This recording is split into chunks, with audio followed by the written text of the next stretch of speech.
Assalamualaikum, kembali lagi bersama Makcik On Mic. Bersama saya pada hari ini, saya bawakan salah seorang yang pernah bekerja dalam bidang spa untuk berkongsi serba sedikit pengalaman semasa bekerja di spa.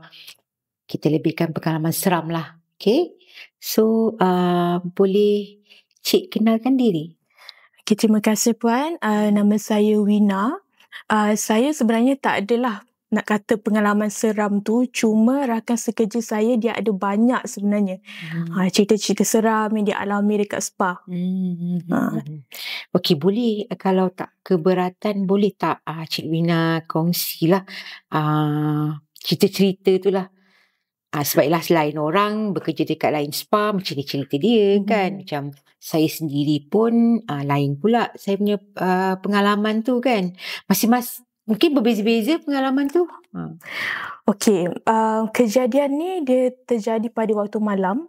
Di mana masa tu kita orang ada slot malam lah. Dan kejadian ni terjadi di mana customer tu juga dia tengah syarat mengandung. Oh, berapa bulan masa tu? Memang dah hampir-hampir nak beranak jugalah. Dalam hampir nak masuk 9 bulan. Okay, so untuk slot malam biasanya akan start pukul 8. Dan pukul 7 sampai 8 pula adalah masa untuk rehat bagi semualah. Ya, lagi sepun waktu maghrib kan. Betul. Saya rasa tak sesuai kot kalau nak mengurut time-time macam tu kan. Kalau kita dengar dulu-dulu nenek-nenek kita, mak-mak kita pun nak masuk maghrib dia dah suruh masuk rumah kan. Balik rumah kan. So time tu semua diorang tengah dekat belakang lah, tengah makan apa semua dekat pantry. And then dalam pukul 7.30 macam tu, tiba-tiba adalah orang tekan bel, bunyi loceng. Jadi salah seorang kawan saya ni dia pergi ke depan. Dia tengok dekat CCTV memang ada orang lah kat luar. So dia bukakan pintu. Okay, bila dia buka pintu dia bagi salam apa semua. Assalamualaikum puan, jemput masuk. Dia terus jemput masuk lah orang tu. Dia ada buat rawatan kah dia? Sepatutnya memang adalah dalam appointment memang ada notes yang ada customer mengandung yang akan ada treatment lah masa tu. Okay, so dia bagi salam apa semua and jemput customer tu masuk. And then bila dah masuk dekat front desk, kawan saya ni tanya, boleh saya tahu nama puan? Puan ada appointment ke? Tapi customer tu dia diam je.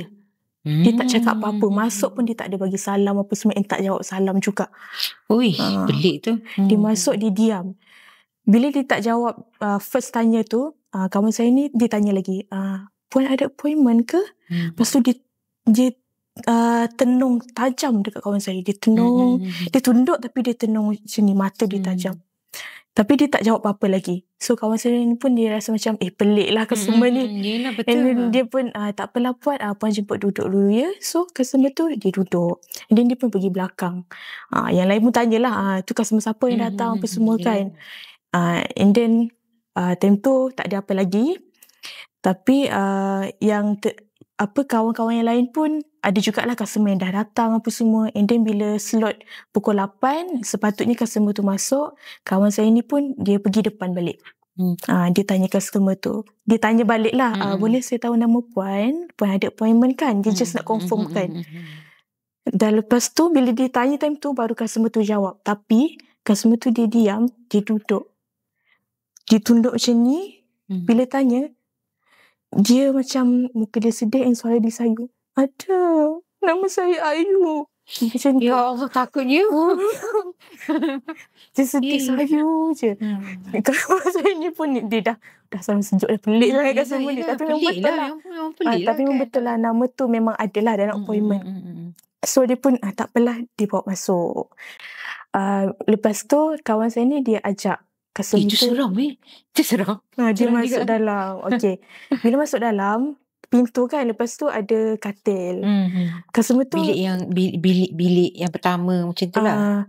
Bukan bilik, dia bilik tengah-tengah. Masa tu 3 orang kerja. Dia bilik nombor 2. So bila masuk, customer tu dia menghadap katil tapi dia berdiri kaku macam tu je. Tapi dia mengandung. Dia kaku macam tu je. Lepas tu kawan saya explain lah, nak salin baju apa semua, dia bagi kain batik apa semua kan. Tapi customer tu dia tak jawab apa, dia diam je. And then kawan saya pun terus keluar lah. Dia mengharapkan customer tu tukar lah baju apa Yelah, semua. betul lah. Lepas tu dalam 10 minit macam tu, dia tanya dari luar, puan dah siap ke? Tapi tak ada jawab. Dia pun selak lah langsung. Dia tengok customer tu memang dah siap. Pakai kain batik, dah mengiring. Okay, so dia pun masuk. Okay, bila dia masuk, before nak start treatment ni, kan kita orang baca Al-Fatihah kan. Betul. So dia pun ajak lah customer tu untuk baca doa. Tapi customer tu dia diam je. Dia tak baca langsung. Kawan saya ni dia baca doa, customer tu diam, and dia tenung kawan saya baca. Dia tenung je, dia memang tak ada bunyi langsung. Tapi kalau saya just baca doa, and then tak apalah, dia teruskan lah. Dia teruskan je. Okay, untuk customer ni, dia punya treatment sejam. Okay, so disebabkan dia pregnant, dia kan mengiring kan. Jadi untuk first 30 minutes tu, dia adalah buat-buat menyembang, tak nak bagi sunyi sangat. Lagipun malam kan, betul, dia tanyalah betul. Apa semua. Dia kalau sunyi sangat pun macam pelik kan. Lagi-lagi sebab malam, dengan music lagi, dengan suramnya. Kalau kita berborak dengan customer, bukanlah berborak. Kita tanya je lah tekanan, betul. urut tu okey ke tak kan. Tapi customer tu, dia memang tak ada respon langsung. Diam je terus. Dia diam sahaja. Tidur ke apa? Tak tidur. Dia memang buka mata, tapi dia tak ada bunyi. So kawan saya ni pun, customer dah tak layan, dia pun tak apalah, diam je lah. So sambil-sambil dia mengurut tu, dalam suasana yang sunyi sepi, tiba-tiba customer tu mengilai ke? Ya, dia mengilai and macam nak menangis macam tu. Tapi yang lain dengar ke? Okay, bila dah macam tu, kawan saya dia dah menggigil dah, cuak, dia dah bergekar dah. Lepas tu, bukan cuak lagi, saya dah keluar bilik dah tu. Lepas tu dia pun, bagi saya pelik tu. Puan, saya pergi toilet kejap Dia cakap macam tu. So dia pun keluar. Bila dia keluar, terapis yang sebelah-sebelah pun diorang keluar juga. Bunyi apa tu? Diorang dengar. Dengar lah. Mana kuat lah tu. Memang suara dia nyaring time tu. Dalam diam-diam sunyi, tiba-tiba dia mengilai lah. Lepas tu terapis saya pun keluar, tanya bunyi apa tu. So dia pun macam, dia takut lah tiba-tiba kan, dengan sunyi-sunyi. Tapi nak buat macam mana, kena teruskan juga treatment. So dia dah nasib 1 jam. Itulah tu. 1 jam. So bila dia dah relax kejap, dia pun okay, masuk, dia sambung je lah. Nak buat macam mana kan. Tapi tak ada, lepas tu tak ada pelik-pelik lah. Tak ada. Okay, so dia sambung 30 minutes tu. Okay, and then bila dah lepas 30 minutes kan, nak tukar sebelah lagi. Okay, bila nak tukar sebelah tu, nak mengirim yang sebelah pula, customer tu kan kena pusing. Kena pusing. Dia pula, kawan saya pula ni, dia angkat kain kan.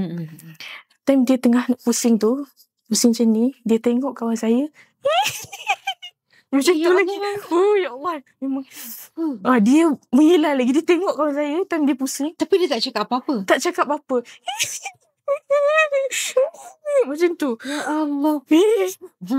Suara memang, ya Allah, meremang. Saya dengar pun, meremang lah. Dia pusing je macam tu je. And then dia pusing sebelah. Kawan saya pun sambung je lah. Urut. Tapi memang rasa macam lama sangat. Bila lah nak habis. Kalau macam memang lama sangat. Rasa macam jam tu tak bergerak lah jam tu. Tapi dia teruskan je. Cuma dia cakap bila dah dia macam tu, dia pun terpaksa cut sikit lah masa. Ya, sebab dah. Kadang ketakutan tu jadi macam, dia mula tak apa-apa lah tu. Dan urutan tu jadi macam. Jadi tak betul. Dah jadi tu.